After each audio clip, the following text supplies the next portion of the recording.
Okay, everybody. I'd like to call the meeting to order, please.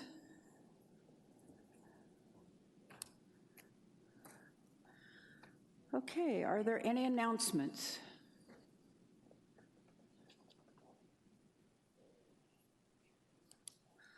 Okay. Let me make one. All right, Randall. Okay, the North Bay Discovery Day, which is a huge free science fair, will be at the fairgrounds on Saturday, October the 26th from 10 to 4. Historically, our library has had tables there showing off stuff from the library. Are we doing? And we're getting a nod. Yes, we're doing it again this year. It's free, the parking's free. You get to see about 100,000 children having a great time playing with all this stuff. So I recommend going and looking for ideas for events that we could also copy in the library. Great, thank you, Randall. Anybody else? Vicki? I just want to let you know that next Monday evening, the 14th, we're launching some more virtual reality tools for people to experience. So from 6 till 8:30 in the Central Library, big meeting room, there will be multiple stations for you to try out virtual reality. And the launch that we're having it's traveling the world with VR. So, you know, you can see a museum in Versailles. You can get with Google Earth. So if some of you were at the all-staff day, similar experiences, but more of the same. So hopefully you can make it there. All righty. Okay, Anne? So I'm pleased to welcome tonight a visitor to our commission meeting. It is our interim Chief Financial Officer, Rich Sondgraf. I'd like to say hello to him. And he will be here next month to give you the lowdown on all of our finances. And what did you say his name was? Rich Sondgraf. Sondgraf, okay. Thank you, welcome. Look forward to working with you. Okay, any other announcements? Okay, moving on. Northwest presentation by Laura and Melissa Carroll. Well, Laura, yeah, whatever your last name is, however you say it. Hello, good evening, commissioners. I'm Laura Mayelian, and I'm the branch manager of the Northwest Regional Library. Joining me tonight is Melissa Carroll, our new Teen Services librarian. I'd like to thank you all for your support and voting for a full-time teen librarian at Northwest. Melissa is a wonderful addition to our team who has hit the ground running. In a few minutes, she'll highlight what she's been doing to support the teens in our community. I'll be presenting just branch highlights for about 5 minutes in order to leave time if you have questions. In October 2008, the Northwest Regional Library celebrated its 50th anniversary at its current location at Coddingtown Center. The 8,000 square foot branch is very busy with high circulation and very high door count numbers. Northwest Library serves a diverse population in terms of race, language, abilities, socioeconomic status, and patrons experiencing housing insecurity, drug and alcohol abuse problems, and mental health issues. Northwest has a distinguished staff, many of which were formally recognized at Staff Day 2018, as well as 2019, and the American Library Association's Leadership Institute. We have great partnerships with local agencies, including the Schultz Museum, where our children's librarian, Kim Popinuk, will be doing monthly story times from October through February. We also have great partnerships with the Santa Rosa Junior College and Keysight Technologies. Melissa partnered with both organizations to recruit adult volunteers for our weekly Coder Dojo, which is a free programming club for young people. At SRJC, we partnered with a computer science professor, and with Keysight Technologies, we partnered with software engineers. I'd also like to note that 2 of the engineers are women, which is rare in this field, and also great models for some of the young girls who attend our Coder Dojo.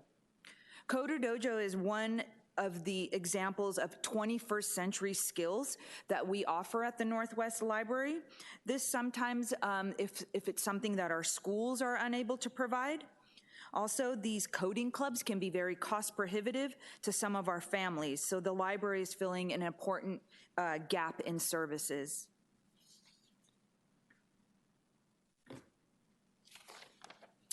Northwest provides a wide variety of finger-on-the-pulse educational, recreational, and cultural programming at our small branch. Since we don't have a formal meeting room, all of this excellent programming happens in the children's area. We're constantly rising above this deficit and finding creative uses of our very limited space. If we had a formal meeting room, we could better meet the challenges of conflicts in service. Imagine how much more we could be offering if we had how much more we could be offering our community if we had a formal meeting room. We have 2 ongoing programs. One is a weekly bilingual tech help, and we also have a traditional monthly book group. In 2019, our adult services librarian, Jenny Rockwell, received the generous financial support of the Library Foundation's Staff Innovation Grant, which helped her launch her adult programming series, which she titled Planet People Project. Each month, Jenny hosted programs and reading circles on a wide variety of different topics. Examples include time banking, ecosystem restoration, and in August, she put together a humongous repair party. She successfully recruited 44 adults, volunteers, and 104 participants were served. On September 24th, Jenny learned that she received a second Staff Innovation Grant, this time for a bike repair station, in which she can further expand her Planet People project. I'm also thrilled to report to you that Jenny received the library's Sustainability Award at our annual Staff Day this year. Some highlights of our children's programming. We have Homework Help, which is, again, another one of those programs that fills an educational gap in services that sometimes maybe our local schools can't provide. It could be very cost prohibitive to some of our families. We have chess tutoring taught by a student, a teen.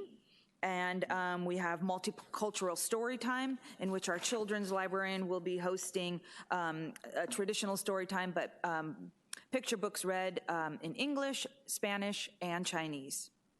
Now I'm going to turn it over to Melissa so she can talk to you about some of the great teen programs she's been doing. Okay. So I'm Melissa, the teen librarian at Northwest, and I just wanted to briefly go over some of the fall programs we're offering for teens. So the first one is Coder Dojo, which Laura briefly touched upon.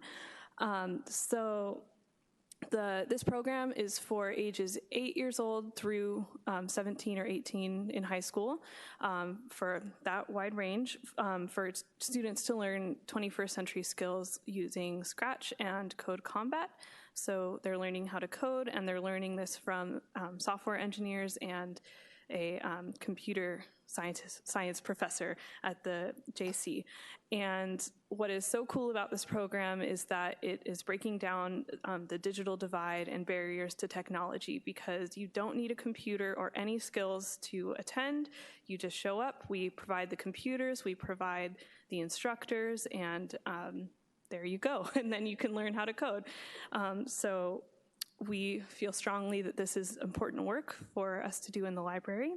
The other thing we're doing right now is a weekly video or bi-weekly video game program called Game On. So this is meant to be a fun program for teens after school every other Friday, where they can play multiplayer Switch games. And while they're doing this, they're having fun, of course, but they're also learning how to cooperate with each other and how to be polite and take turns.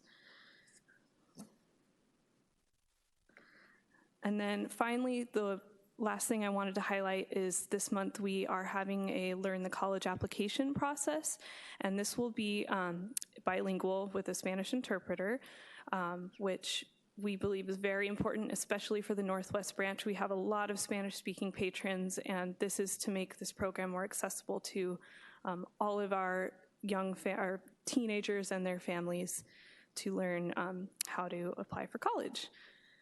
And with that, thank you. Thanks very much for your time.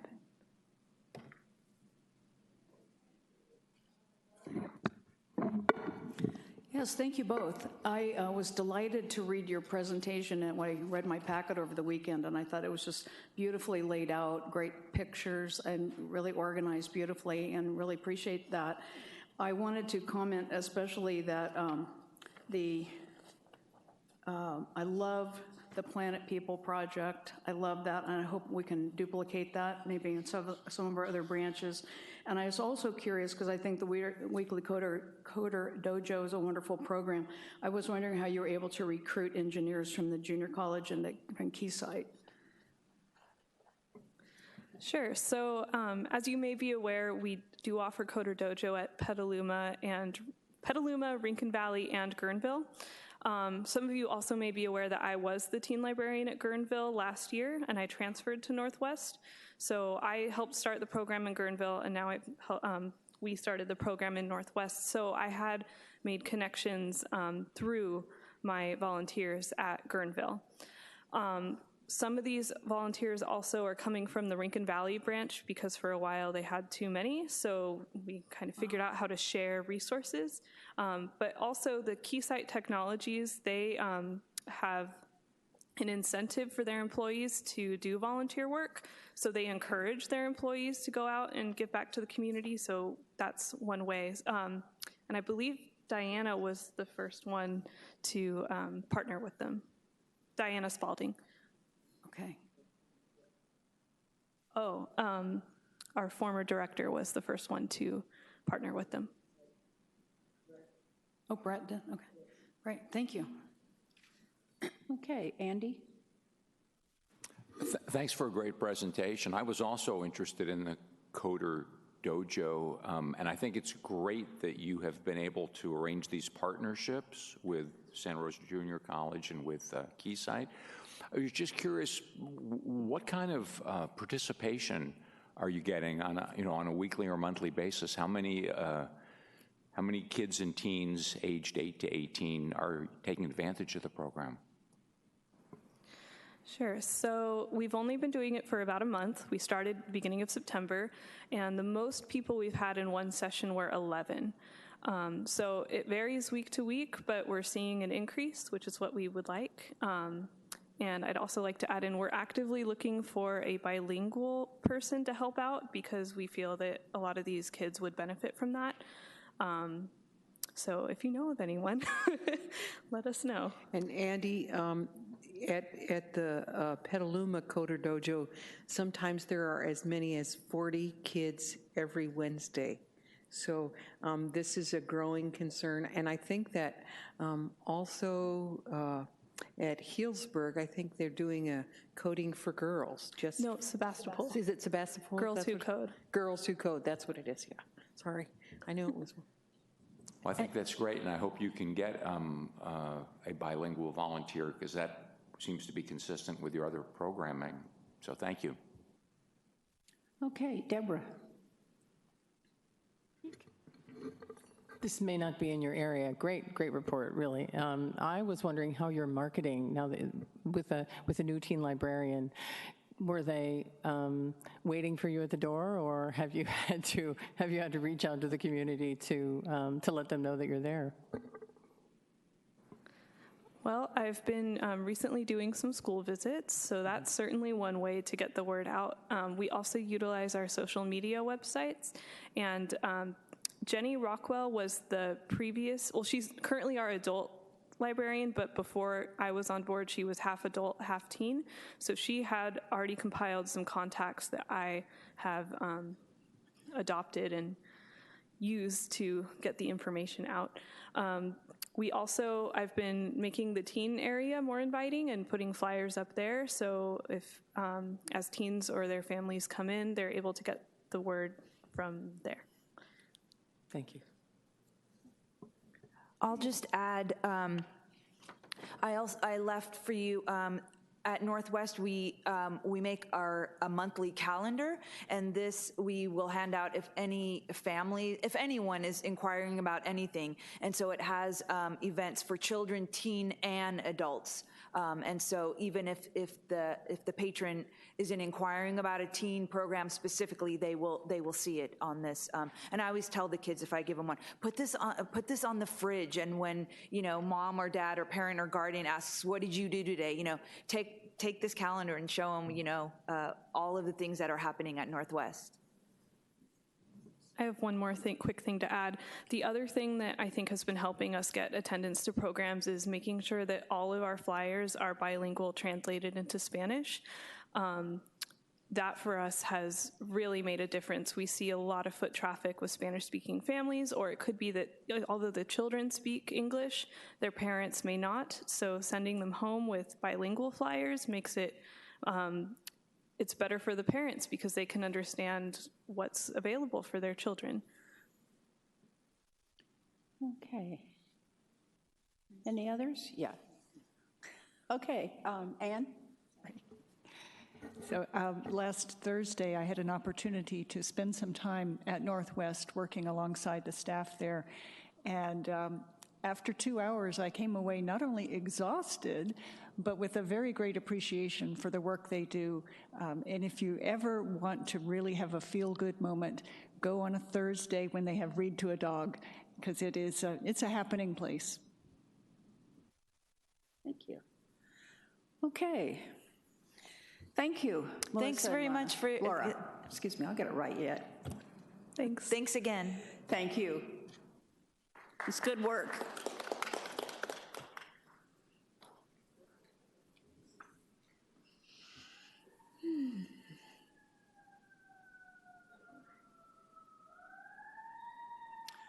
Okay, are there any public appearances? Okay, seeing none. Are there any library advisory boards or foundation or Friends of the Library people that want to make any comments? Okie dokie. Okay, so we're down to the library reports. Anne, you're on. Okay. So you know all the great things we do for children and teens, and I really enjoy highlighting that for you. But this time I wanted to pay a little bit of attention to some of the things that we do for adults. So you'll notice in your packet that the adult literacy staff served 150 adult learners in the past year, and 81% of those learners reported meeting their goal to check out and use library materials regularly, which in itself may not seem that important, but the point is learning to read is just the first step. Practicing and continuing to read is what helps a person become really literate. We also provided ESL services to 286 non-native English speakers in a wide variety of languages, which you'll notice in your packet there. And then on September 17th, which is Constitution Day, we unveiled the New American Collection, which contains materials to help immigrants on their path to citizenship. This collection is available in English and Spanish at all 12 regular branches of the Sonoma County Library. And thanks to the Sonoma County Library Foundation, we'll be adding more titles very soon.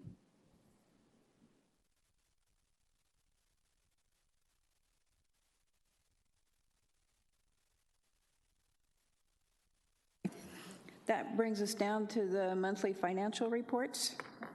Reese, Oh, can I?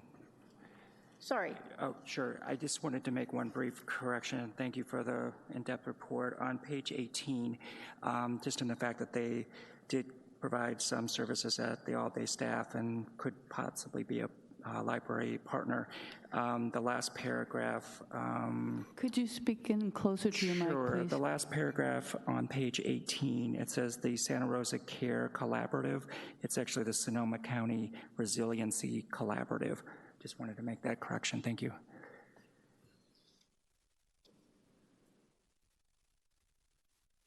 All righty, Tom? On page 24, statistics, there's a statement that the patron counters are producing information, and my question is, when are we going to start getting some of that information? Because we deferred discussion about additional hours in expectation of having this information so that each of the branches could look at their own use pattern and possibly, say we want more hours in the morning or the evening or whatever. And I think we need to get that out to everybody at the branches and to all the commissioners as soon as possible. So I'd really like to see something about that. I can speak to it a little bit. They have been in, Tom, since the very end of June, so we've steadily been gathering data, and the branch managers have received some training on the dashboards that are available to them so that they can see what the counts are at the various times of the day.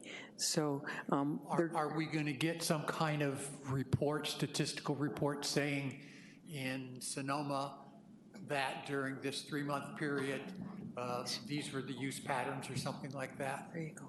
How's this going to come out? How's this going to play out? Yeah. Good evening, Commission. Sarah Vantries, Public Services Division Manager. So as Vicki noted, our counters are up and running. They're counting everything, really to the point where we can get you hour by hour for particular days. And so our branch managers have had some training with that. They're taking a look.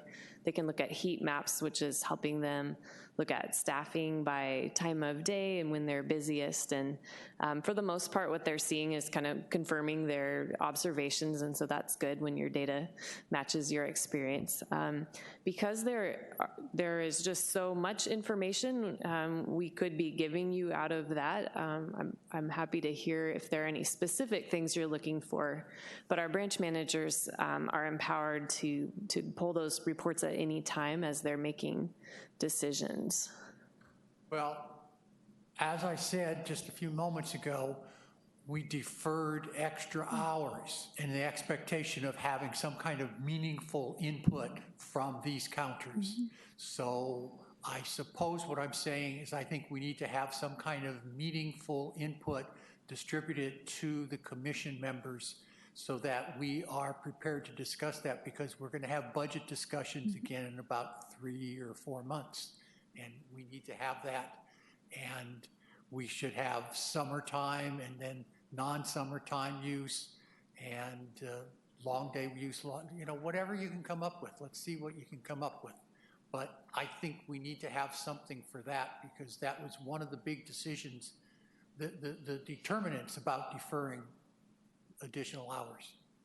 Yeah, agreed. I'll just share one more thing. One thing we did notice, it's hard for us to provide comparison data with the past year because now we have counters that are very consistently working and counting in the same way, and we're assured of that. Last year we had some problems with some of our door counters, which is one of the reasons we made the decision to add these, and so it's, a little hard to say, well, are we up or down versus last year? I don't think I'm looking for comparison over time. I'm looking for specific data.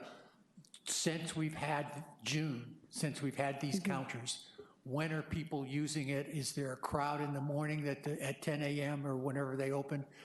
Is there nobody there after 8 p.m. when we're open to 9? That kind of stuff. Okay, great. We can help you with some of that in as much detail as you all like. all kinds of it. David?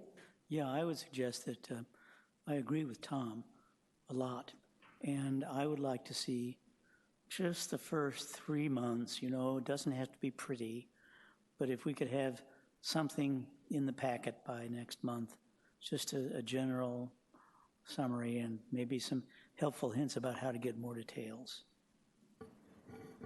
Okay, Barbara?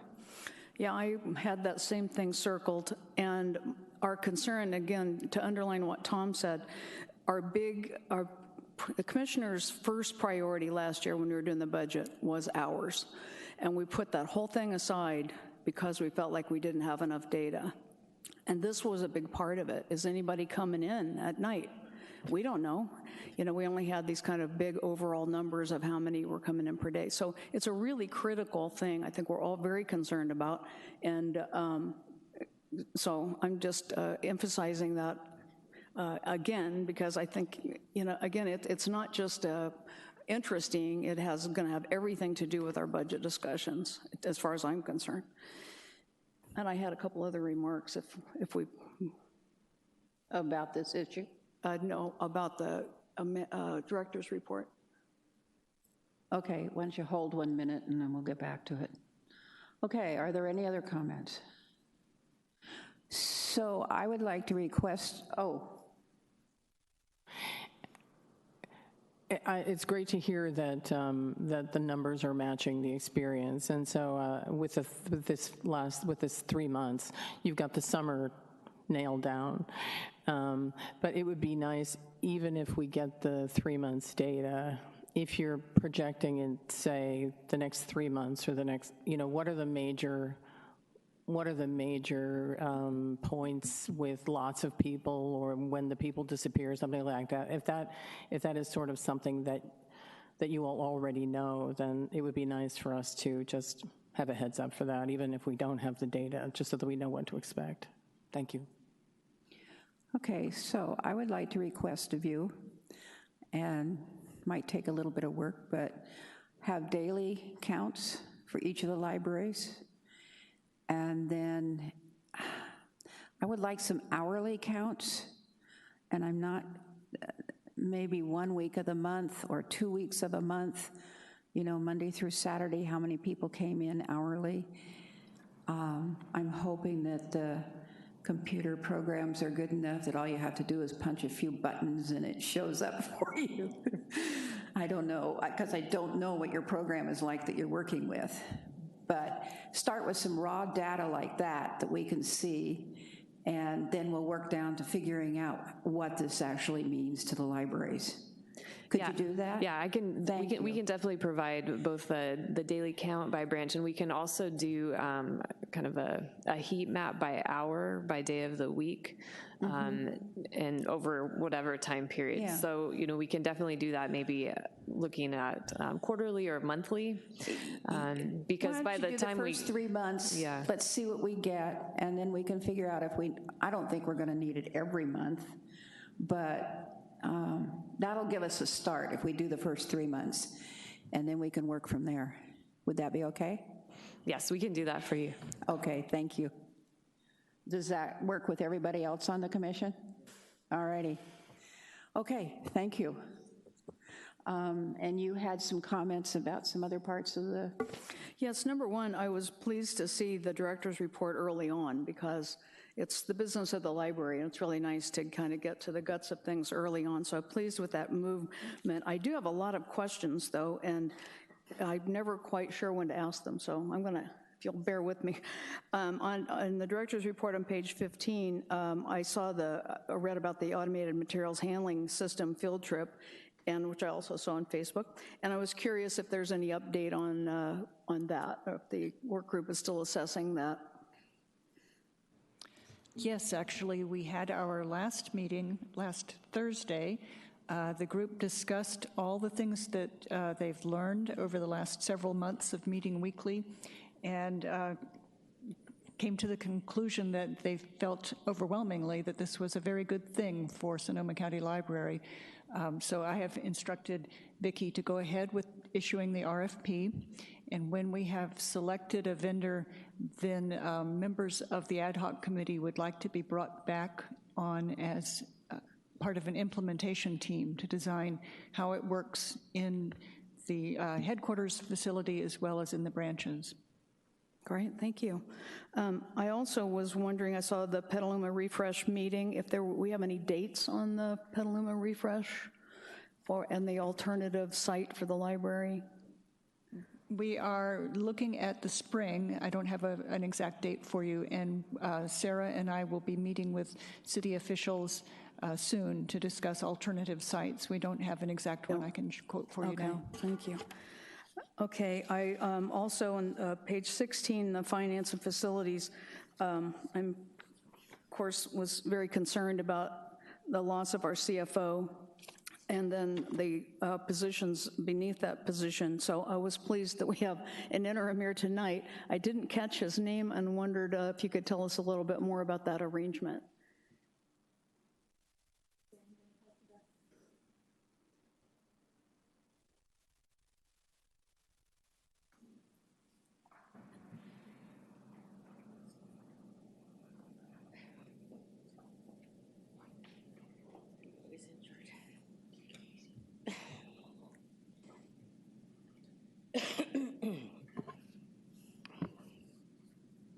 Good evening, Commissioners. Suzanne Silva here, Human Resources Manager. Rich Songrath has been recruited and is here on a temporary interim basis while we undergo the full recruitment. And I'm here to answer any questions you may have. Could you spell his last name for us, please? Sondgroth.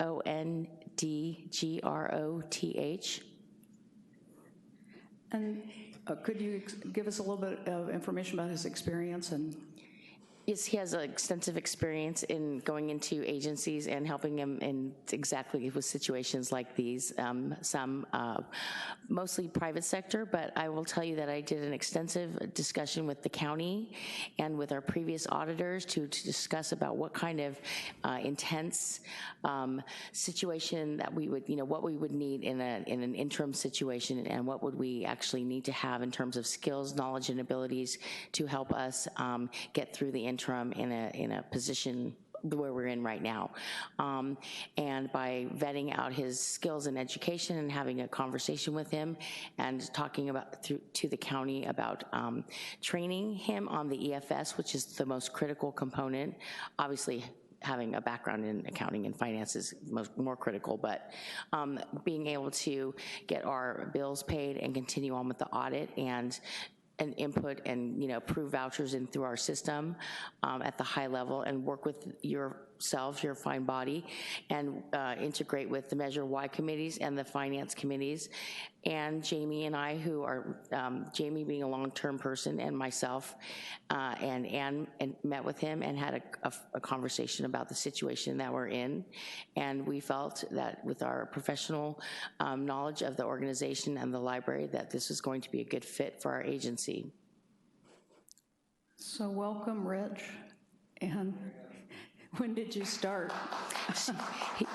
He starts tomorrow. He starts tomorrow. Okay. Yes, and meanwhile, I would just like to speak to the fact that we are simultaneously undergoing a permanent recruitment. The posting will be also going out tomorrow, and we just wanted to make sure it says the right things. We needed to do some refining on the job description to make it sure that it states what it needs to state, that there's been a little bit of a reorganization, which is just that Ann's gonna supervise directly the facilities department, and makes more sense considering all the refreshes that we're doing. And so we have got that up and running and ready to go. I was just looking at the final draft when I was called up, so I was a little off my guard there. But yes, we're very capable and prepared to handle this situation. And we are gonna make sure that we get the right candidate in for the job. And we've got a very fast timeline to turn this around. All right, thank you for the additional information about that. Do you have any other questions? Well, obviously concerned that we have two other significant positions open in the finance department, so.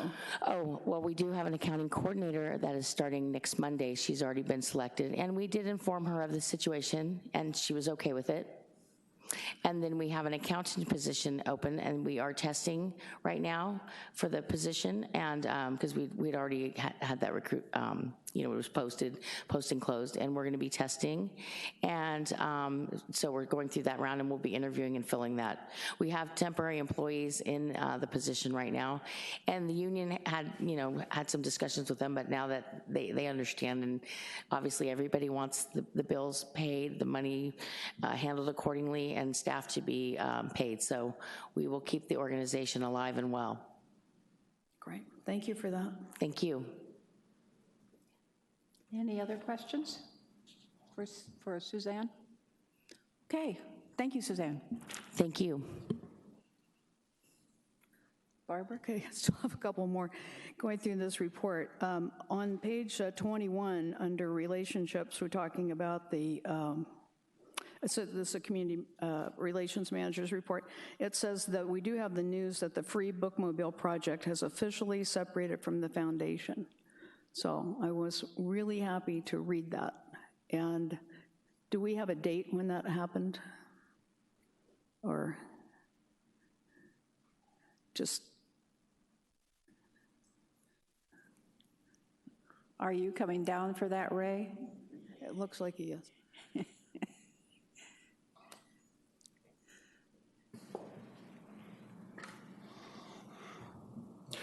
Chair Fox and Commissioner Ray Hawley, I attended the September Library Foundation meeting, and they announced it at that time as though it was recent. I did not ask for a date. Okay, but it's a done deal. That's what they reported. Great. Thank you so much. You're welcome. It's been, well, at least 5 years we've been wondering about that, so. And let's see, okay, this will, I'll try to restrain myself to just one more comment, but on page 23, a comment about the outreach kits. And I am delighted that we have outreach kits. I do want to say that this folds back into this ongoing issue about labs. Just speaking for the Roanoke Parkatati lab, that's been our main thing, was doing outreach. And so I am really thrilled that we have the library staff to do outreach now, and we've got it all fancy and organized, and this is terrific. I think that we need to bring this back up when we're talking about our labs again. We still haven't settled this issue about clarity on our labs. I did see in, maybe it was your report, Chair Fox, that there's going to be 2 more lab meetings, and I thought I was on the lab committee, and I don't, whatever, that's a sidebar. But anyway, I'm really thrilled about this, but I do think we need to really figure out what our labs are supposed to be doing more clearly. And I will stop there. Thank you very much. Okay, any more comments about the director's report or the, okay. Now we're down to the monthly financials. Well, in the absence of Renee, I will do my best here and depend on Commissioner Neff to help me out with this. So you see on page 32, there's information about the general fund cash balance, which has decreased from the previous balance. Likewise, the sales tax cash balance is a bit lower than it was previously. Our expenses are, we have an excess of expenses over revenues through August 31st. So total revenues and expenses for the month of August were $46,108 for revenue and $4,961,035 for expenses. That is due to the fact that our property tax and sales tax revenue is recorded on receipt of those funds. And we received the property tax payments in December and April, with the final year-end payment in June.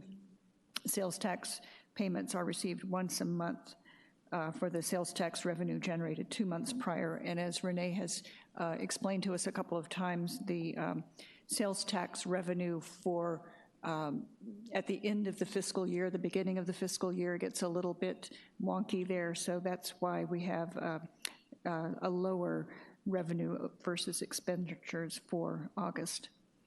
And then at the bottom, you see the list of purchases, payments that exceed the $25,000 threshold.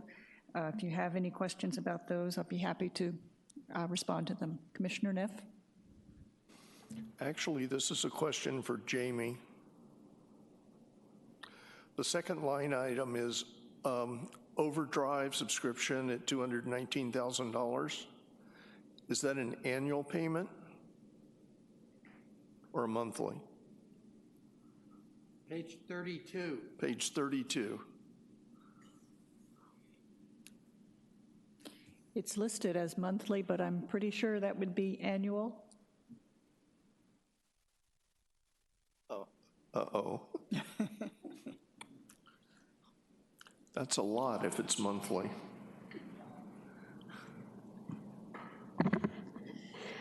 I might not be able to answer this. So I don't know which invoices have folded into this total of $219,660 and what time period it came in. This is the August report, so in theory, it's what we paid in August.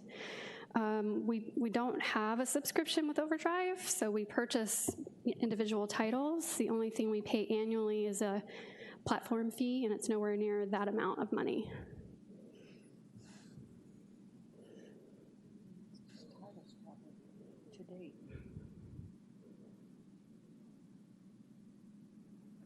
I'm sorry, I can't answer it more fully, not being the one that pulled this chart together.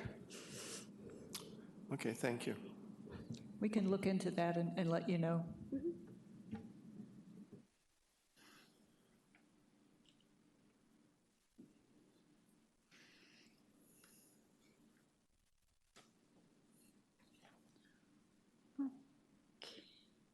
Is that it?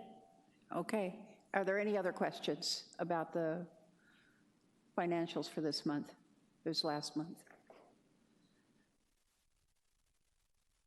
Okay. Thank you. And thank you for trying to give us an answer, Jamie. Okay, so we're into commissioner reports. Let's start with the chair. We interviewed Diane Satchwell on the commission retreat and topics that are pertinent.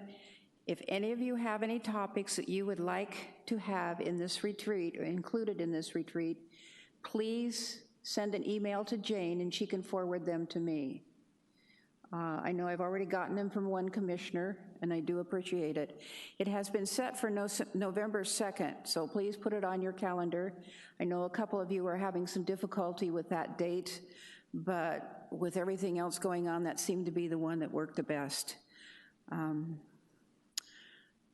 Anyway, okay, I wrote a piece, Andy. Sorry, you were asking for us to send topics to you. Do we have an overall purpose and goal stated for the retreat? Training, answers, straightening out confusions, specifics related to the commission and to your job in the commission. So, do we have a rough proposed agenda to look at? I'm going to try and get that from Diane. She's supposed to be giving it to us this next week? This week. This week. Yeah, that's the one that's coming. So as soon as we get them, we'll forward them to you if you would like. Okay, and do we have a location and a specific time for this? It'll be at library headquarters from 10 to 3, and we are providing lunch. Thank you. Okay, Stephen, did you have a question? Yes, thank you, Commissioner Elkins, for bringing up circulating the proposed agenda for the rest of us to sort of get an overview of what Anne would like to see and what the officers of the commission would like to see on the agenda, so the rest of us can sort of chime in accordingly. And hopefully part of that is our fiduciary duty, which is separate and apart from our directors and staff. So, thank you. Okay. Okay. I wrote a thing for Ray. He asked me to write it on the value of the library card to me. It was supposed to be included in here, but something happened and it didn't make it. I just wanted you to have it in case you got some questions about it. I know I've gotten some feedback, so. L'Océan was great. So was All Staff Day. The speaker on both days were really worth hearing. As far as the committee goes, I've made a couple changes, added a couple people. Barbara has asked to be assigned to the Bylaws Committee and to the Director's Evaluation Committee. She hadn't given the indication, thinking that one of them was closed and we were rearranging the other one. So she's back on both of those committees. And Karen Schneider is appointed to the Historical Records Commission because she is working with the archives, and it seems to be a good match. So that's for that. And finally, be thinking about this. This is just something that looks like it's going to come up. Vicki Turbovich has been working very hard to get the conference room at headquarters so that they can record our meetings, et cetera. And so we probably are going to be moving in January. Next month, she'll give us an update. There will be a firm date as to, are they going to be able to complete it by January? But it looks as though in January we are going to be moving our commission meetings, which are these meetings, to headquarters. Barbara.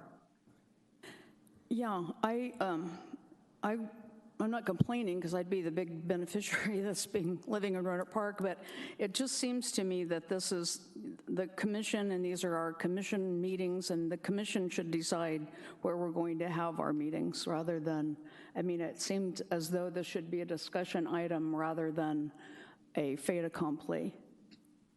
Okay. Andy? Vicki, are the acoustics in the conference room at headquarters better than they are in this room? Yes, sir, they are. I move that we move our meetings there, because I can't hear a thing here. And I don't There are 12 speakers there. There will also be, instead of these gooseneck mics, a much more modern solution. And furthermore, we're going to be looking at doing live streaming of our meetings. We'll probably start with the library's YouTube channel initially, and then moving out from there. We plan to have closed captioning, and I spoke with Ann about this today. If we decide to have an interpreter present, then we will be able to have the interpreter and part of the systems that we already have in place, the listen system, so that if someone is a non-English speaker, for example, if we have someone in Spanish, then the person can listen to the translation, kind of like the United Nations. And they're digital. That's pretty clear in terms of the sound. And in fact, we had an interpreter at one of our events who mentioned that maybe it would be a good idea. I think it was at Roseland, and it was sort of a flip switch where, 95% of the audience was Spanish speaking, and there were 4 English speakers.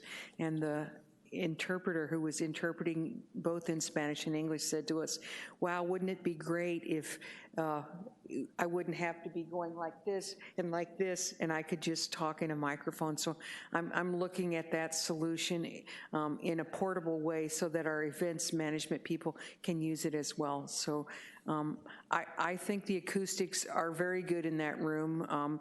If you were there for the mayors and town councils, I think you had a good experience with the sound and video and visuals there. So, but in answer to your question, yes, the sound is really great. Barbara? What kind of seating arrangement is there? Is there going to be a set dais, or are we going to be sitting at tables? Are we all going to be, is there room to all be laid out? Are we going to be in rows, or how's that going to work? I'll let you do that, boss. we're working on the seating arrangement, but yes, there will be an appropriate arrangement for the commissioners versus the audience members. And I'll also point out that our video screens are a lot better than the ones that you see here. Everyone will be able to see clearly and with good resolution and good color. Yeah, the video flat panels we have from Dell are ultra high definition, so you'll be able to read, and those will be in carts, as well as we have a laser projector, so that, you know, the lighting in there and everything lends itself nicely to that. I think it won't be as ginormous as this space, so of course the sound's going to be better because it's a newer facility and more compact. So it's just that it's a pretty small room, and there's 11 of us, and then with, you know, with their director and whatever that says, 13 people, and it just. I do agree. I thought the room was incredibly small for the lab day thing, so to put all of us, and especially if we invite the public, I'm not entirely sure how that's going to work, but okay. Okay, David? Yeah, I agree that with Barbara, there should be a commission action item. Yeah, sorry, it is turned on, believe it or not. I agree with Barbara, this must be a commission action and decision item. I'm not opposed to moving, but I think it's our decision as to where we meet.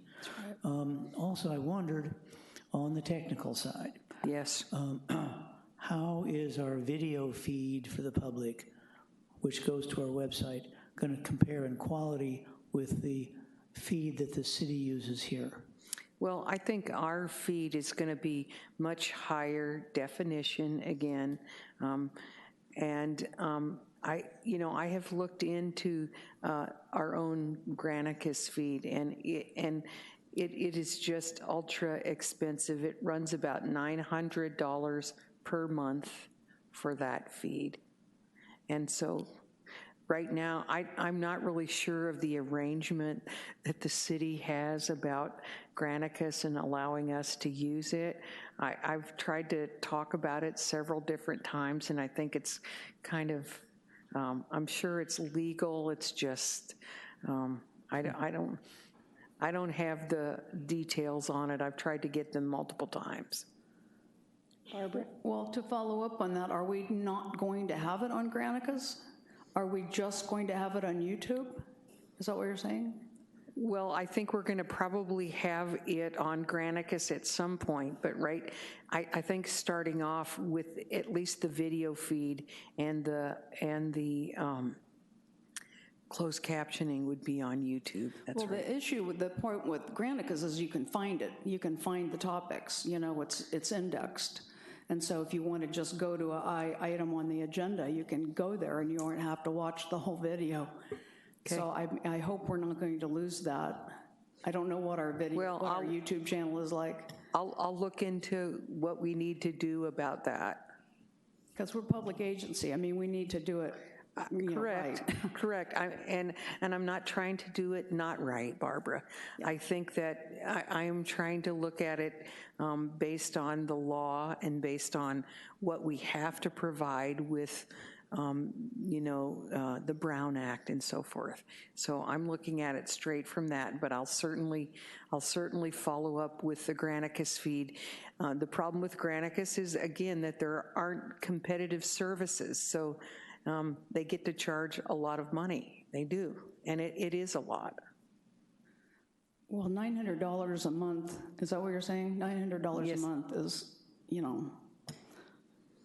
it's not anywhere close to what we're paying for rent or other things like that. I mean, I think that's an acceptable fee to have indexable meetings and, accessible information, because people do watch online and not sit through the whole meeting, but go back and want to see what we said about certain topics. So I certainly hear you, Barbara.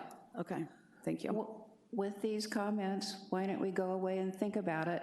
Vicki now knows what our concerns are. We can come back. She can give us an update and tell us what she's found out about some of these things.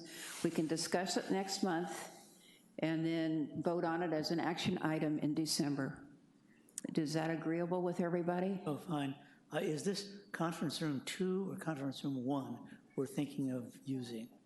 We're talking about the one as you come in the front door. The training room where The we big held training room. the big meetings. Okay, great, thanks. Okay, any other comments or?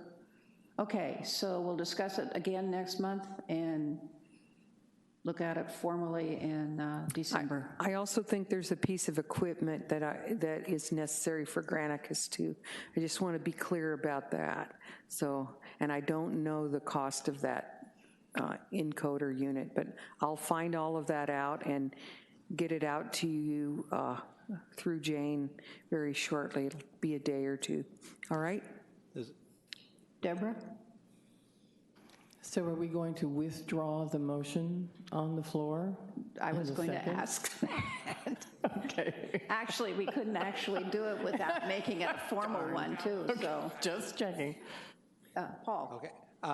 So just to hopefully wrap this up, we have a contract here with the Santa Rosa City Council. Is that up in January? Or is that ongoing month to month? No, it's ongoing months to months. Okay, so if we didn't do it in January, if we didn't move in January, we'd still be able to use this facility until we're ready, or if the commission decides to stay here, or? Right. Okay. And I think the other important thing about all of this is that, you know, it's been very difficult for all of you to have a specific time each week. And if you wanted to adjust the hours when you had it, that's one of the advantages of having it at headquarters. Because if you wanted to have an afternoon meeting or you wanted to have something different, you have more flexibility that way, I think. For me, I'm looking forward to better acoustics. So, okay. I don't disagree with all of these good things, but to me, it was a little bit cart before the horse. It should have been a topic that we would have discussed here and said, these are all the good reasons to move, and we would have pursued it. That's exactly why I brought it up tonight. And she's giving a more, inclusive update next month, and then we'll make a more formal decision in December. Okay. Thank you. Okay, anything else? Okay, so we'll start the commission reports. Randall. My report is in the packet. The only thing I'd like to add is our quarterly lab meeting is tomorrow at 4 p.m. All righty. Tom? No report. Okay. Deborah? My report is in the packet. However, I did not stop by the library training day. A family emergency kept me away from stopping by, but I had planned originally to be out of town that weekend anyway and would not be at the training day, so apologies for not being able to stop by. Thank you. Stephen? Yes, in addition to attending the regular meetings that I attend, did participate in Staff Day with, again, our potential community partner, the Sonoma County Resiliency Collaborative. Continue to do outreach to get community input from Roseland and submitting ideas from various potential community partners to include climate change to our public service manager in that area. Thank you. Andy? My report is in the packet. Thank you. No report this month.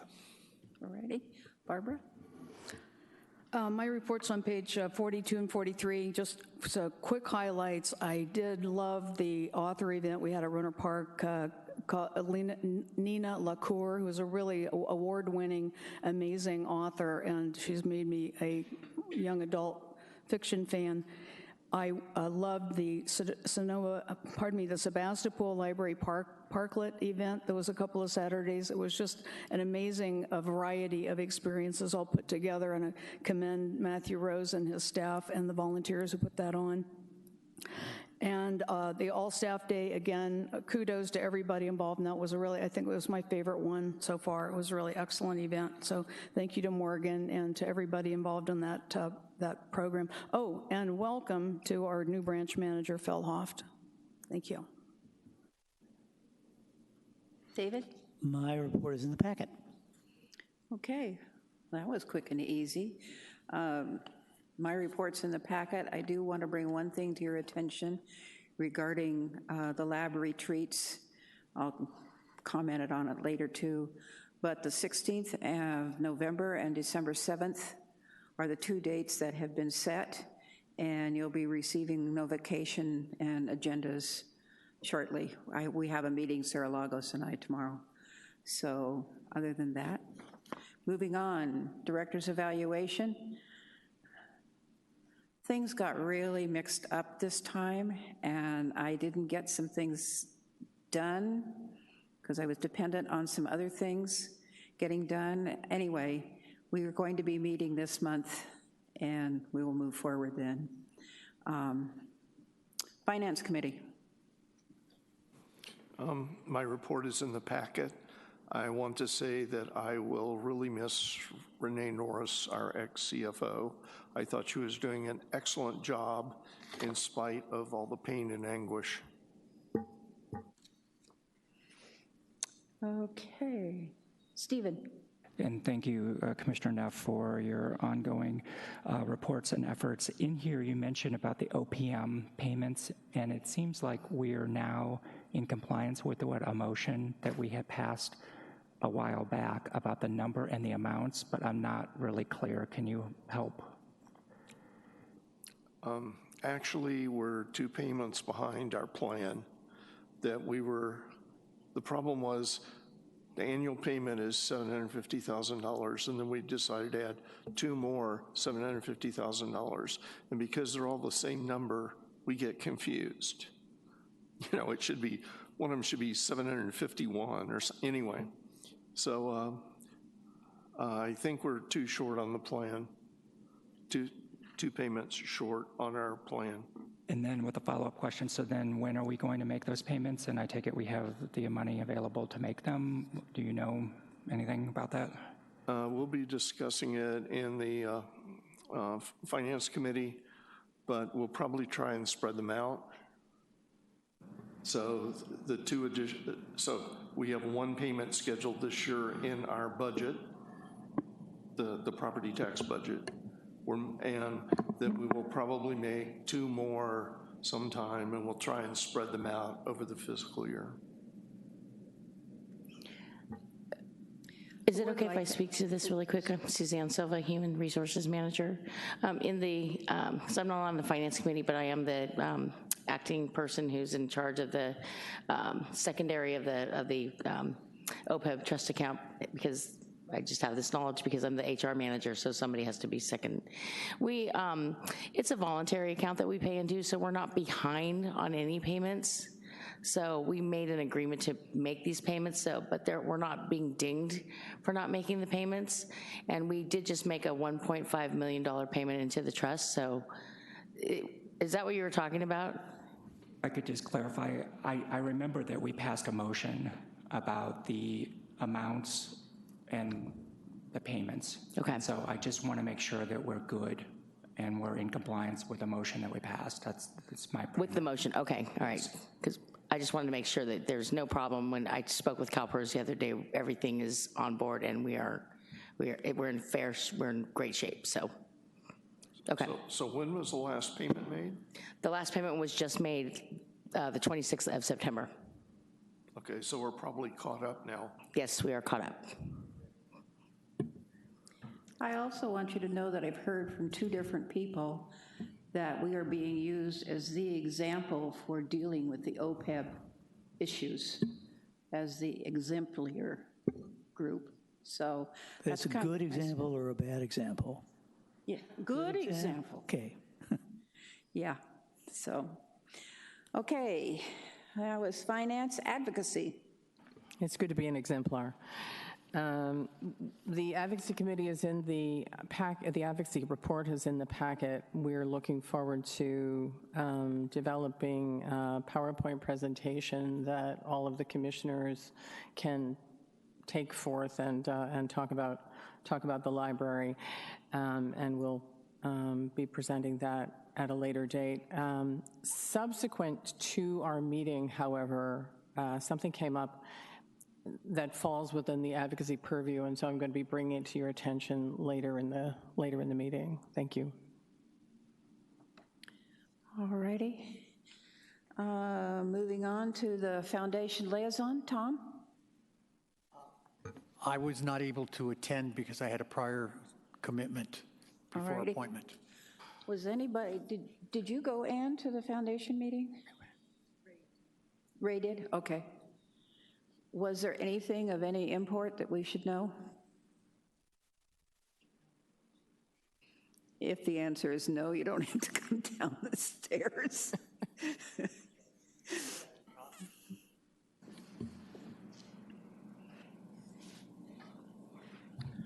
Thank you, Chair Foxen and Commission. Ray Hawley, I did attend the meeting along with our new fund development manager. The foundation has recently had 3 board resignations. They're down to 6 people. So they're recruiting. They had a very promising recruit there, a gentleman whose mother started a little foundation and built a library in her hometown when he was a little boy. It's a wonderful story. They approved, after some logistical delays of a few months, they approved our staff innovation grants, chatted with us about the library. They seem to be in a good place. Okay, thank you. You're welcome. Measure Y Oversight Liaison, Randall. The report is in the packet. The committee is finalizing their annual report, and it should be presented to the commission at the next November meeting. Okay, thank you. Roseland Coalition, Stephen. Yes, the survey was sent out to the public asking for their input for the new temporary branch, and I think it's going to be up for another couple of weeks, my recollection. So for those that are listening, please find that URL and please complete it. Everything is on track to open the new temporary location at the beginning of the year. While that's happening, everyone is still keenly aware that we need to continue to provide the support and rally the support for the new permanent branch. And that means that we're still working on potential partners to sign the pledges. And Commissioner Cahill was at our advocacy meeting and already put together a draft plan to keep us on track for that potential funding. So cheers and props to him. That's it. David? Stephen, could you tell us a little more about the survey? When did it go out and basically what was in it, and can we find copies of it? I really wish I could say exactly what was in the survey. I heard from our wonderful public services manager at the Sebastopol lab meeting that it went out, and I've been meaning to click on it, but the actual contents of what I would find if I clicked on it, I'm not entirely sure. So I was wondering if our wonderful public service manager who's coming down could provide that information. Thank you. Good evening, everyone. Lana Edlowen, Public Services Division Manager. The survey went out, I believe, on Monday, September 30th on social media. The contents of this survey are looking at when people use the Roseland Library currently, when they would like to use the Roseland Library, what services they want to see from their Roseland Library, and then asking them for an email address to keep in touch with us for activity regarding the permanent Roseland Library. David? So is this an opt-in survey then, rather than a random sampling survey? I'm sorry, could you repeat your question? Yes, was that an opt-in survey? Anybody who wants can comment? Or was it a random cross-section of the population? Anyone that wants to take the survey can, and we're requesting, our partners and staff to get the survey to Roseland stakeholders. We will be having printed copies of the survey that we'll be working with staff to distribute to the stakeholders that they know well, and hopefully working with the Boys and Girls Club to get the printed survey to all the families and students attending schools in that region. So where could someone like me find a copy of this thing? The survey is online. If you go to our Facebook page for Sonoma County Library, there's a great Roseland graphic there with the survey link. I don't have the URL right off the top of my head. Okay, so it's on our Facebook page. It's on our Facebook page. Great, thanks. Stephen? Thank you, Commissioner Cahill, for asking those questions. And yes, so if it just went out September 30th, then it's going to be live for a month, I understood. So everyone has until October 30th to get on and provide their input. Is that right? Yeah, we do want to keep it open for the month of October just to allow us the time to really get the responses and make sure that those who aren't online, that we can get a printed copy of the survey to them. The survey is also in Spanish and English. And I also forgot to give a shout out to staff. They did put up a description.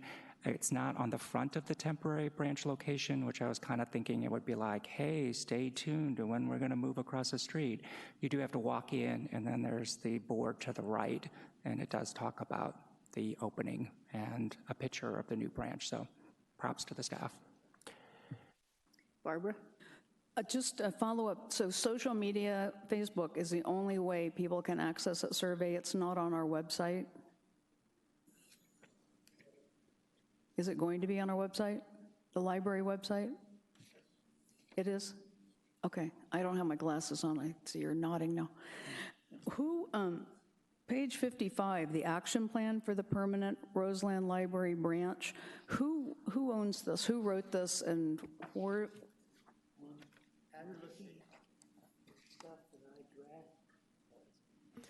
This opus was drafted by me only, and it's just a draft. We discussed it at the advocacy committee, and I was surprised and pleased to find that it was in the packet.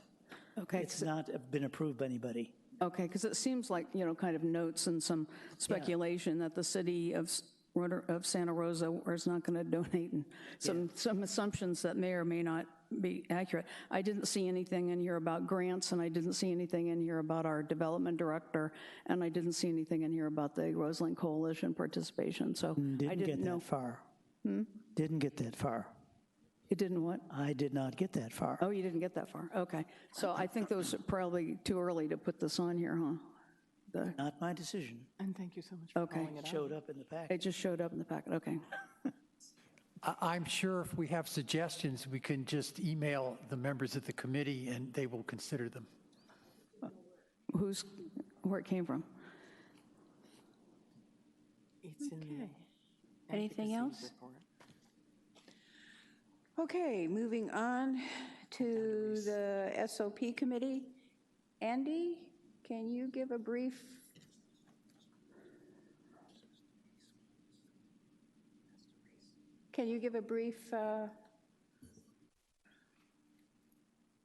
Oh. Okay, we haven't gotten there yet, have we? Okay. Andy, anything on the SOP in addition to what Karen has in here? I don't think I have anything to add. So we have on page 59, there's just a quick recap of what we discussed at the last meeting. But then on page 60 and 61, there was a draft for your review and hopefully approval of an SOP outlining the steps for submitting expenses for reimbursement. There were also some sample worksheets, which unfortunately in the PDF don't come through as an Excel spreadsheet, which I believe the sheet on page 62 actually was set up to be. But we can provide that to you in Excel if you would like. So I guess what in Karen's absence, what I would ask is that if you have any comments on the proposed draft that appears on page 60 and 61, I'm ready to capture them now, and we'll bring them back to the SOP committee for final revision. If you don't have any comments, I hope we can get approval for that.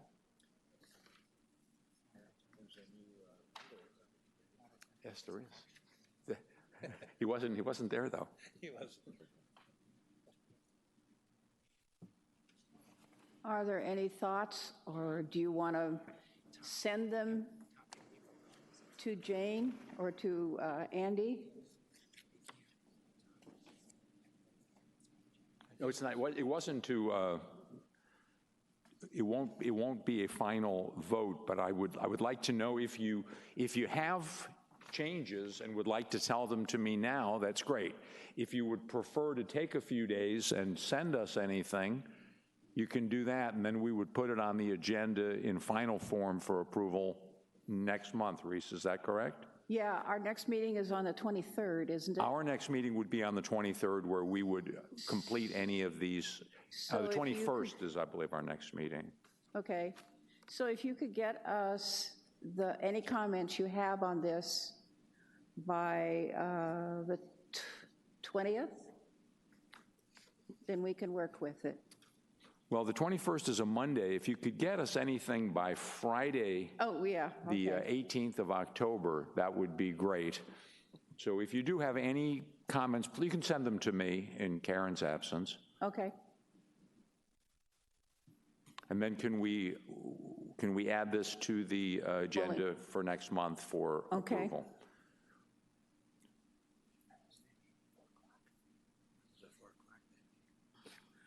okay. Okay. So yeah, they're working very hard on this stuff and doing a good job. Okay. The Foundation Commission ad hoc, were there any other comments? Okay. The Foundation Commission ad hoc, I just spoke with Suri tonight, and we're going to be getting together and talking about how, if it's still needed, how it will fit in with the fund development, if it is, et cetera. So then we can give you more on what's happening with that next time. So bylaws. In your packet, starting at page, 65 is the written report, and then starting at 66, we have a proposed draft revision of the bylaws. And starting at page 77, we have the existing bylaws. And I don't know if you have any comments you want to make tonight. If you do, that's fine. We had asked that the lease provisions would be acted upon tonight, but that didn't happen. So what we're asking is that if you have any comments, and I really do want you to look at these very carefully to think whether there's something in there that we need to change, so that you can email us within the next 2 weeks, and that'll give us a week to compile your 1,000 comments into some kind of logical report that you can consider next month when Reese says we will get to have a discussion and vote on what we've got here. And when I say comments, some things are controversial, some things aren't. A couple of things that you might want to note is that there's a disagreement about whether the bylaws are library commission bylaws or library bylaws. What's the implication of being commission bylaws as opposed to the library bylaws? So that's something that I think we need to have a little discussion about. Then we have lease provisions and things like that, and the question is, should they be part of the bylaws, or should they be some kind of policy separate from the bylaws, one of the many library policies we've adopted over the years? But if you just have a word you don't like, let us know and give us a substitute, and we will consider it a sentence, a word, a phrase, or the entire way it's organized. Just let us know. 2 weeks. Stephen?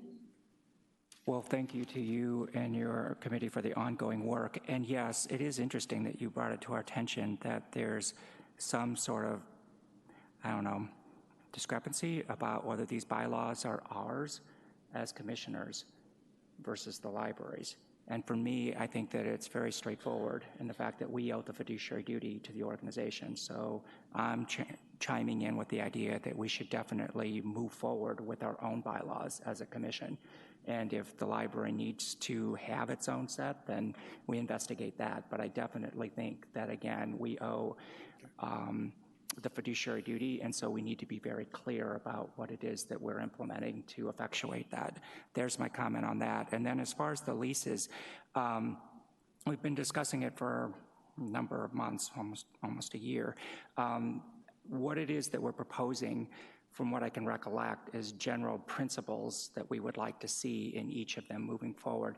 Are we, and have we had the ability to look at other jurisdictions to figure out, is there anything similar operating like this one that we could basically just hang our hat on if we needed that for some sort of explanation than just saying the fact that we just came up with this all by ourselves and we didn't have like best practices from other jurisdictions?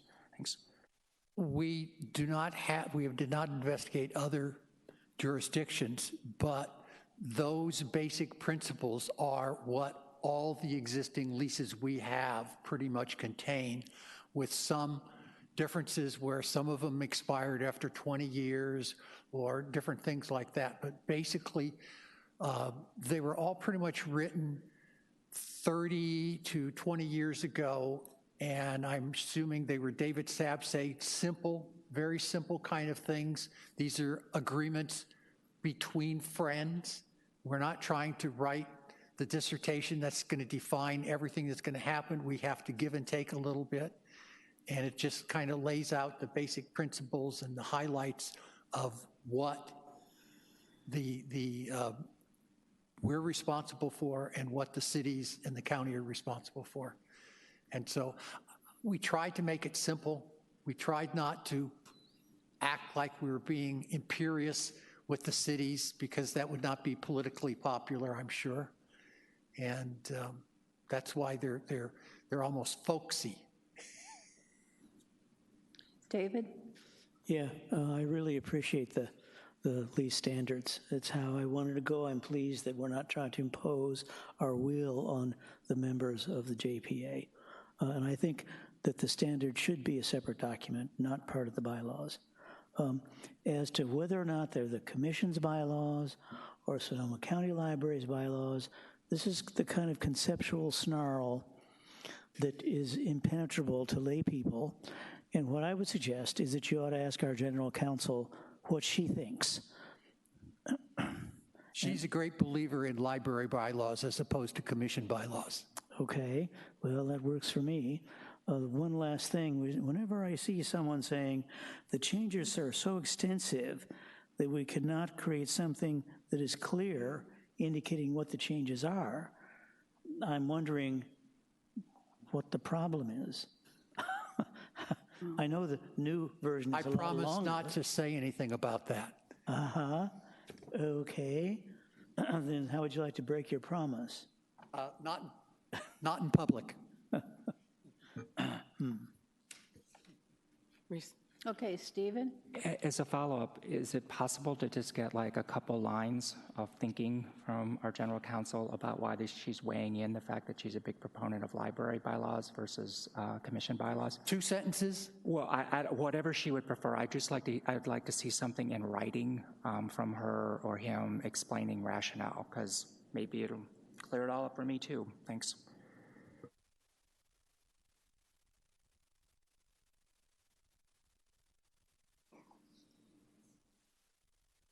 Thank you, Tom.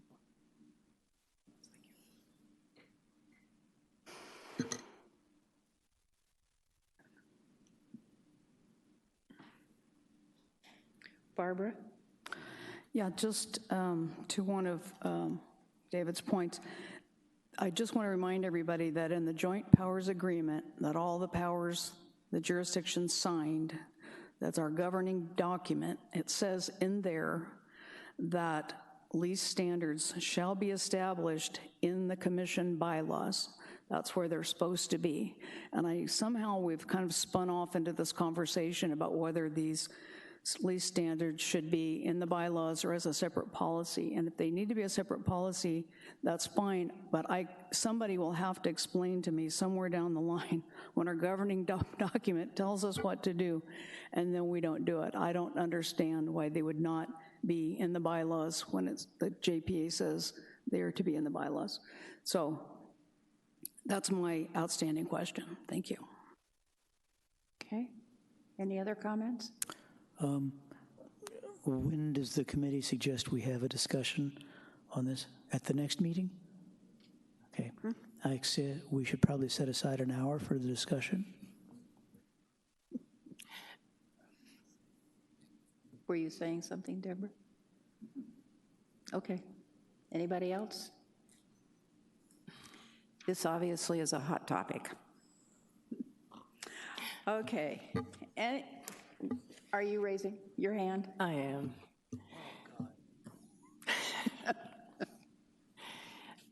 I believe that the Bylaws and Leases Committee should meet with General Counsel and the Director of the Library and the Chair before we bring it to this commission next month. Okay. I don't know that you can make a motion, request. It is a request. It's a request. It's a I'll request. take- I second that. Okay. And I third that. Okay. Anything else? Okay. Thank you, Tom.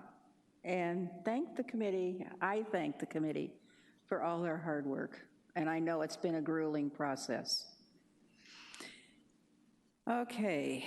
The orientation training, you all know now it's November 2nd. And if you have any comments or topics you want, let us know. So that's another one down. And the all-day lab committee, I'll report on that because I've been one of the drivers behind it from the very beginning. We're doing November 16th and December 7th. November 16th is going to be basically what? December 7th is going to be how.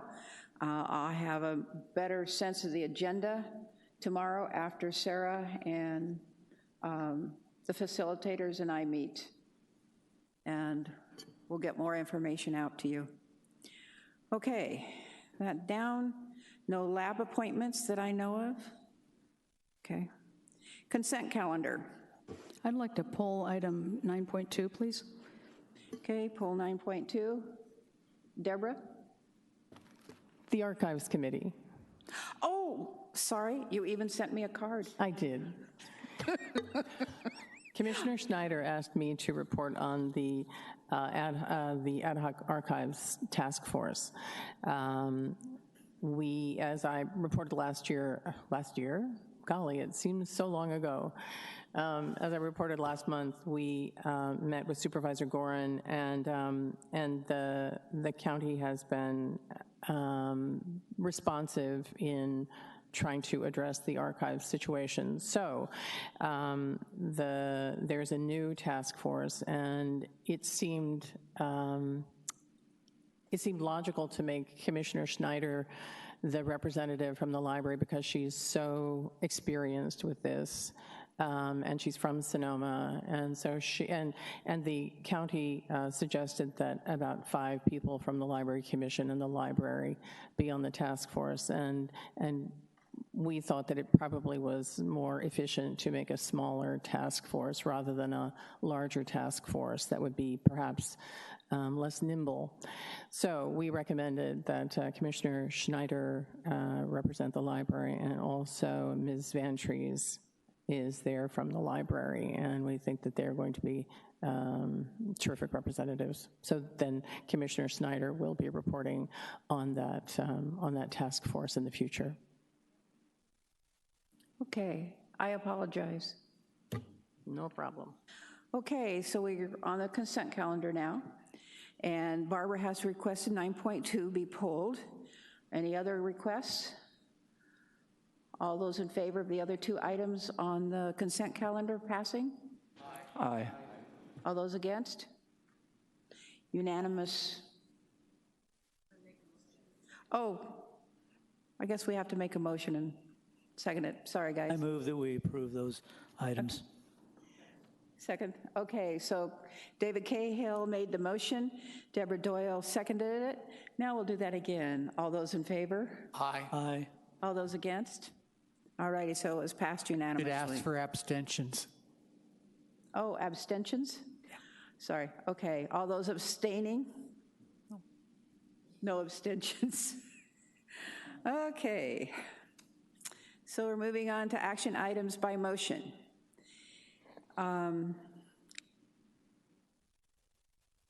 Let's go ahead and start with 9.2. We'll get that cleared away. All right. So you have an issue, Barbara?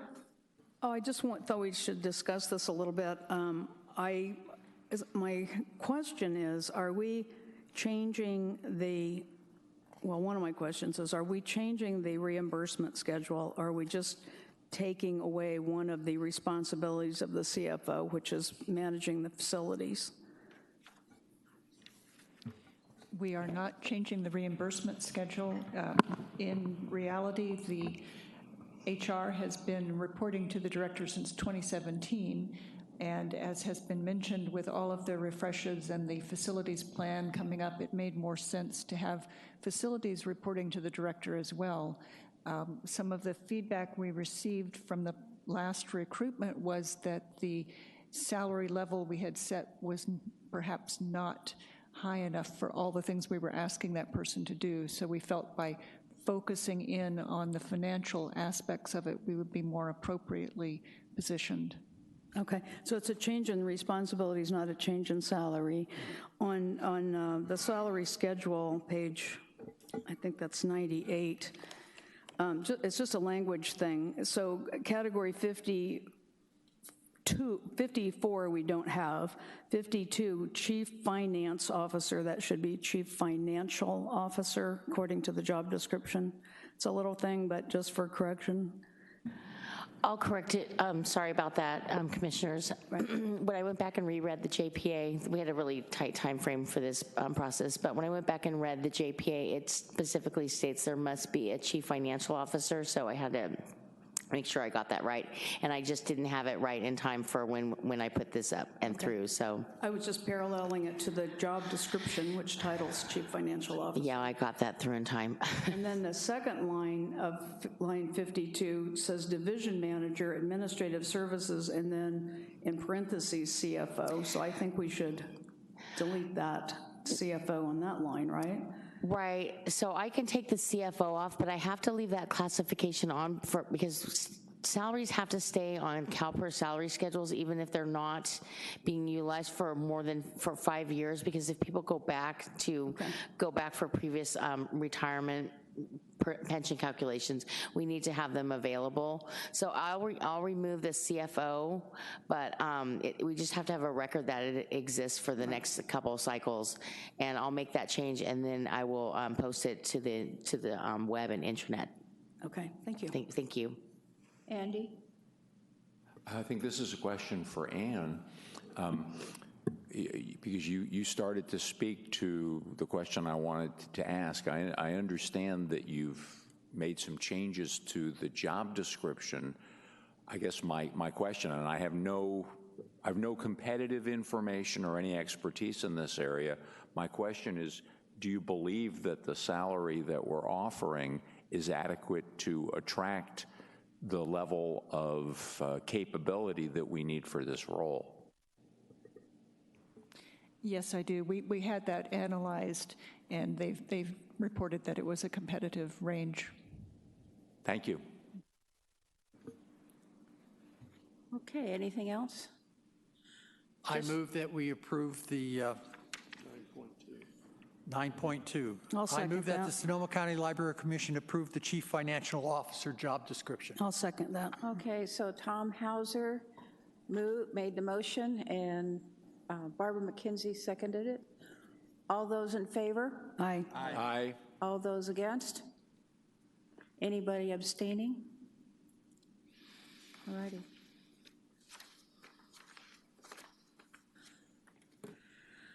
Okay, moving on. Oh, just to a note for those who are new. The CFO ended up overseeing facilities when they started the Cloverdale refresh. We didn't have much money, and we couldn't hire somebody to be in charge of it. So Ken stepped in and took over, and he was the manager. When they were able to hire somebody as a facility person, he fell under Ken because Ken was the one with the experience at that point in time and the freedom to do what he needed to do. So that's how the facilities ended up under the CFO, FYI. Okay, moving on. 10.1, approve statement to oppose unfair publisher. I'm sorry, Reese, I think you skipped 9.3. We did that already. Oh, I apologize. Yeah, that was part of the consent calendar. 9.2 Barbara pulled. Yeah, okay. So approve statement to oppose unfair publisher embargoes of ebooks. Jamie. Thanks. Hello again, Jamie Anderson, Collection Services Division Manager. So I'm gonna just introduce this topic for discussion. It starts on page 99 of the packet. So on November 1st, Macmillan Publishing, which is one of the country's biggest publishers, is launching a library ebook embargo, meaning that for the first 8 weeks after publication, public libraries may purchase only 1 copy of new ebooks. By way of example, recent Macmillan titles include Me by Elton John, which is about to come out, Permanent Record by Edward Snowden, and A Dog's Promise by W. Bruce Cameron, so some pretty big titles. Macmillan's plan will have a serious impact on our library users, especially those with the fewest resources and the most barriers. For library users who count on us to provide them with the latest books and materials, it will basically mean that wait periods will be longer for them, just when demand is highest as titles are coming out. Macmillan's policy is part of a growing trend among the nation's biggest publishers to charge public libraries higher prices for ebooks and e-audiobooks and to restrict their access. Its rationale is that they lose sales as customers forego buying and instead borrow from the library. However, studies suggest the opposite, that libraries are an essential part of the publishing ecosystem that promotes books, reading, and learning. One study compiled by the Panorama Project showed that 50% of all library users report purchasing books by an author that they were introduced to at the library. As more and more people choose to read on their tablets and phones, we'd like to join libraries across the country in asking Macmillan to reverse its policy so that we can continue to meet readers' needs. Tens of thousands of readers have already added their names to a petition launched by the American Library Association that's available at ebooksforall.org. So it's my hope as the collections manager that the advocacy committee and the full library commission will take an official stand with us, with the staff, to speak out about the Macmillan embargo. These trends directly interfere with our mission to provide free and equitable access to information. We need to educate our community members about this issue and encourage as many people as possible to sign the petition. If this trend continues and other publishers go in the same direction, it will have a drastic impact on our users and on our budget. Okay, questions? Okay, Deborah, we'll start down there with you. This is not a question, this is color commentary as the chair of the advocacy committee, and also as someone who has been a part of United for Libraries for 8 years and is also active in the California Library Association. So this happened last year, right about the ALA time, and Macmillan, one of Macmillan's subsidiaries is Tor, which is a science fiction little science fiction publication, not so little, but they started with Tor and did some research, they thought, and then the dominoes started to fall, and there was no major outcry from the library community until the bigger dominoes started to fall. And then Macmillan decided that after their data was back for Tor, and they were looking at Tor and they were also looking at another subsidiary that was about the same size and did not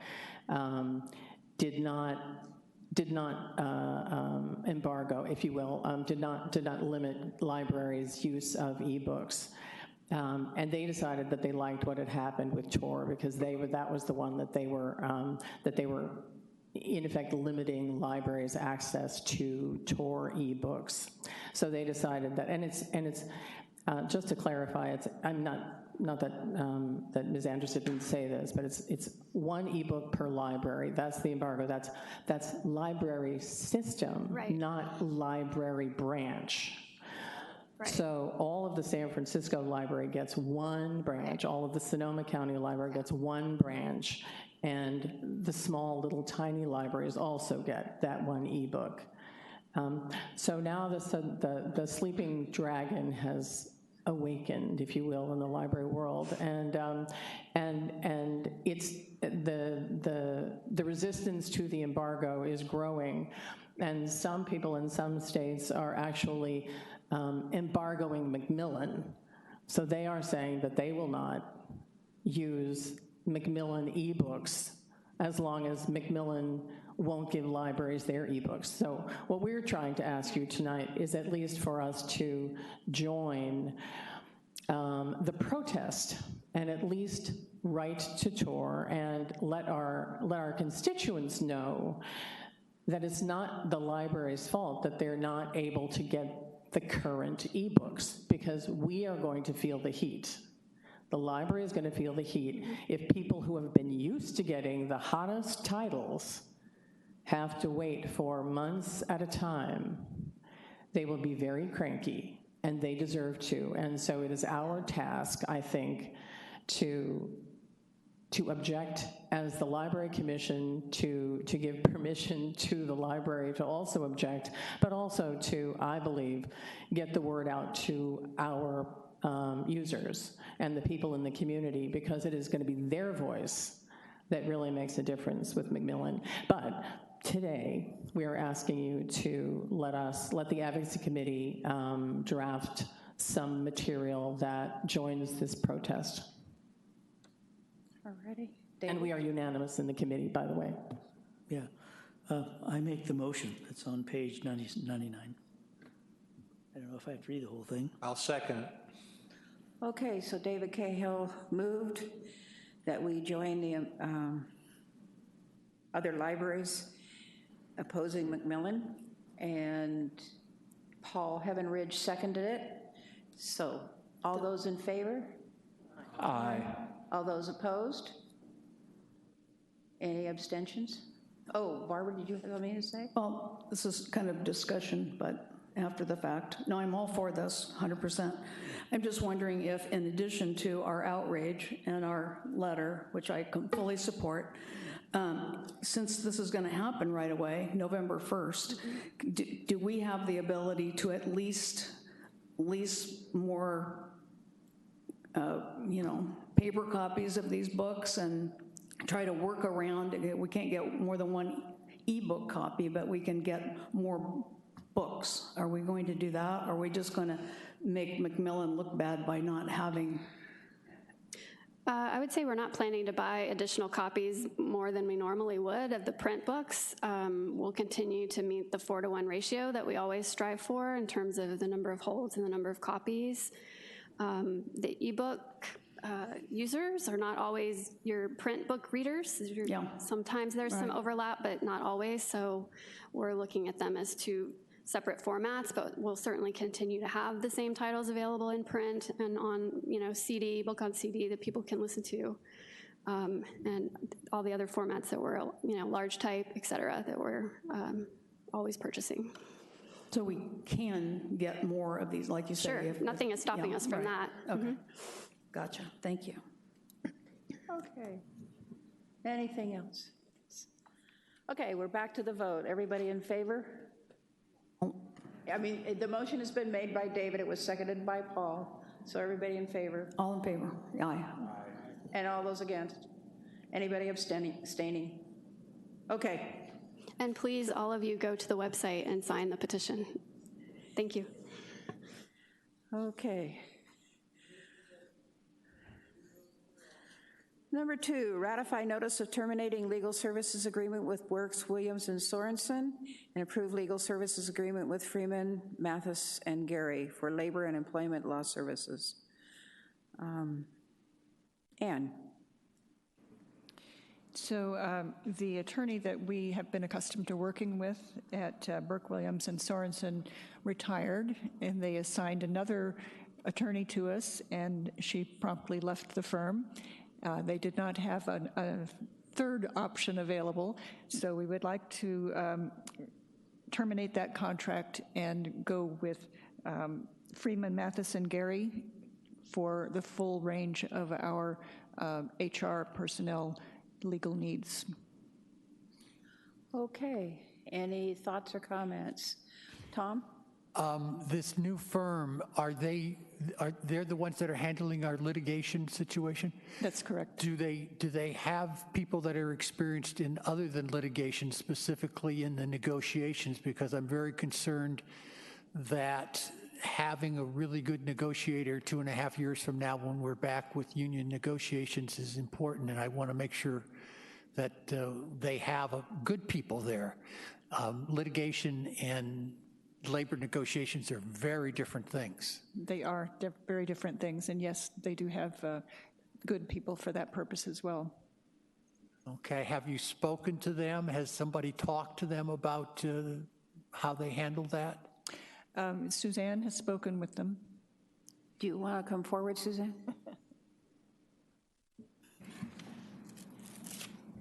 Thank you, Commissioners.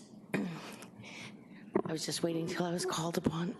Yes, thank you. I've been working with Julie Marquis. She's the primary, and we have 2 separate matters at hand right now, but of course, it takes time, just like with any attorney, to learn the nuances of your organization, and so we have a couple of different things going on right now, and I'm wholeheartedly confident that they will have no problem learning our specific situation. But yes, she does have experience in working with bargaining, meet and confers, and then the separate matters of litigation. Hopefully, the litigation is not going to be the constant; it'll be the meet and confer situations. So I don't know exactly what she's got our MOU, we haven't had. So it's the same person we're looking at? Well, they have different primaries, and there's another individual too, Kate. The information's on the contract. Okay. I think that I'm just very concerned that we have a good labor negotiator. That's our primary need. A litigator, they're a dime a dozen, we can pick them up. But I'm just expressing a concern, and I don't want to get burned in 2.5 years. But we don't. The firm didn't have anybody for us, so right now while we go out to... No, I understand that. What I'm saying is have you actually talked to the people who do the labor negotiation in the firm other than the litigator? We've talked, we've made the contract with the folks that we're working with, so they're not, you mean the actual people that are on this contract? Who would be assigned to the labor negotiations from the new firm? The people that are on our contract, Kate and Julie. So yeah, they may have some crossover, but I don't see it as being a problem. Okay. I see it not as a crossover issue, as an expertise issue. Lawyers tend to specialize in things. You don't do labor negotiations and litigation. I don't do litigation, I do estate planning. That's my concern, is that the specialization within the legal community, and what we had was somebody who was very good and specialized at labor negotiations. And I'm not saying anything against our litigator lady, but I'm not convinced that they're going to cover both of those. I'm not sure I want a long-term expectation that we're going to stay with somebody like that. Well, this really isn't. We have to investigate more carefully. It's a 1-year contract, and so in the interim, we will set it out for an RFP for a different firm. And with all due respect, I've worked in agencies where we had in-house counsel, so they were the negotiator and the litigator. So, they did have to do both, and I'm comfortable that for this for this instance, that we don't have a negotiation until 2021. So this is a one-year contract, and we're going to look at other firms at the end of that contract? We're going to put it out for an RFP for a different firm that yes. Thank you. Thank you. Andy. I wanted to confirm that point, thank you, but I did have one question. I have no issue with the library selecting a different firm. I guess what I'm confused about is you explained that our previous firm, the person authorized to represent us had left, and then the next person had left, but I noticed that the letter was addressed to Janae Novotny, who, as far as I knew, was the person from the firm who was representing us throughout the negotiation of the MOU.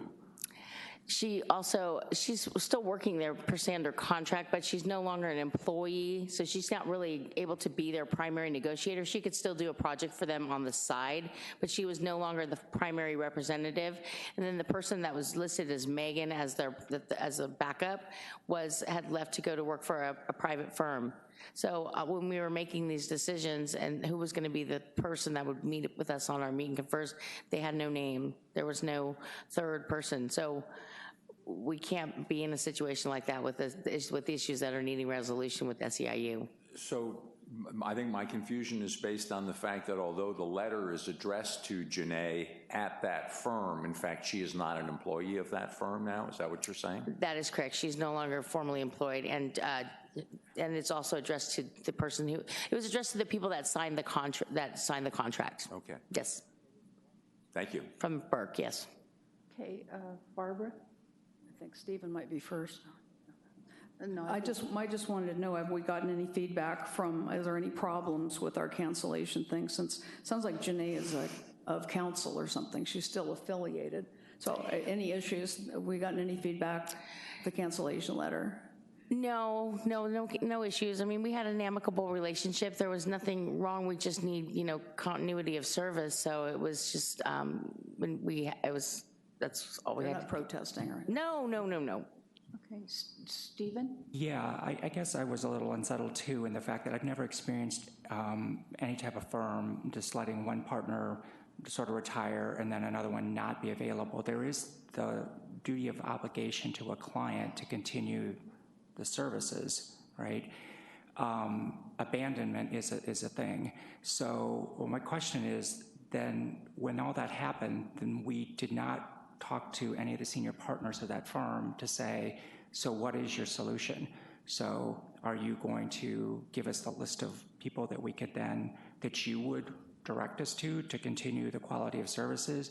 And if that didn't happen, then going through our insurance carrier to say, so this has happened with the firm that we've been working with for a number of years, and so who else are you going to refer to that actually has done due diligence around making sure that, as Commissioner Hausner identified, litigation is wildly different than mediation and negotiation. So I guess those are my two questions.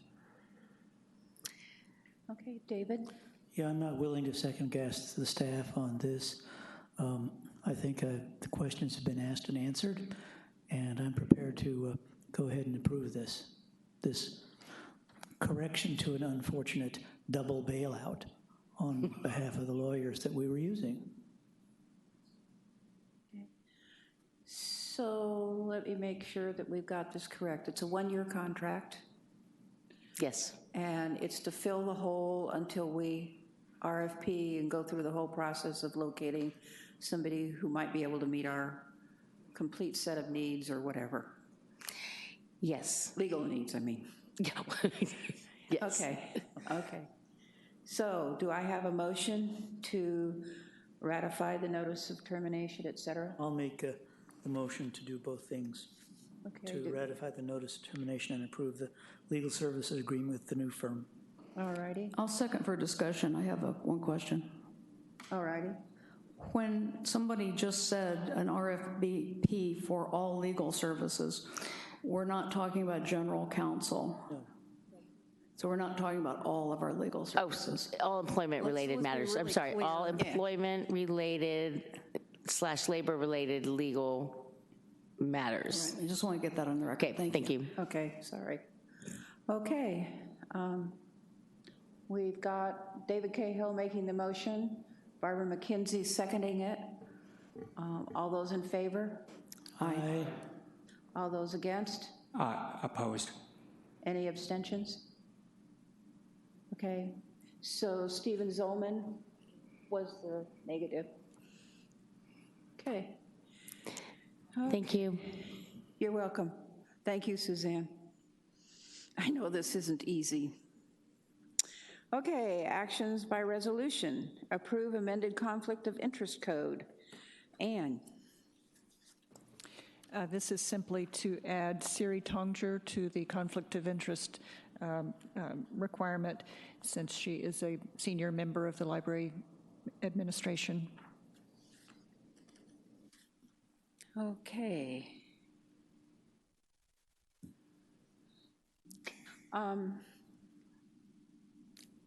Any comments, thoughts? Tom? I'll make a motion to approve it. Okay. I move that the Sonoma County Library Commission adopt the amended Sonoma County Library Conflict of Interest Code. Second. Okay, so Tom Hauser made the motion and Deborah Doyle seconded it. All those in favor? Aye. Aye. All those against? Any abstentions? All righty, so that's done. Okay, the next is a resolution to adjourn the meeting in honor of Margaret Venturauchi. Names are so hard for me. This woman has worked for the system for a number of years. She retired and she recently passed on. And somebody down in the Petaluma branch asked if we would adjourn our meeting in her honor. So, do I hear a motion? I so move. Do I hear a second? Second. Okay, I guess I should have asked for comments, but are there any? Could we read this into the record? Yes, I had every intention once it was approved. Thank you. Okay, all those in favor? Aye. All those against? Any abstentions? Who did? I think I did. Okay, Paul made the motion, and Cahill seconded, and Paul is going to read it into the record. All right, this is a resolution to adjourn the October 7th, 2019 meeting of the Sonoma County Library Commission in honor of Margaret Venturauchi. Oops, didn't say her name right. Venturauchi. I'm sorry? Venturauchi, sorry. Whereas Margaret Venturauchi began employment in the Petaluma Library in 1960 and served until 1983 during a time of great change for the library, including the design and construction of the new Petaluma Regional Library in its present location. And whereas Margaret began as a part-time employee and gradually took on more responsibility, becoming a valued and essential part of the library, and whereas Margaret served on committees that sought to advance and support library services, and she was well-liked by coworkers and patrons, and whereas Margaret lived a long and useful life, reaching the age of 101 when she passed away, now therefore be it resolved by the Sonoma County Library Commission that the members of the Sonoma County Library Commission hereby express their heartfelt appreciation to Margaret and honor her on the day for her many contributions to Sonoma County Library and through that work to the people of Sonoma County. That when the commission adjourns this day, it does so in honor and appreciation to Margaret Venturauchi. Sorry. Okay? Okay. Okay.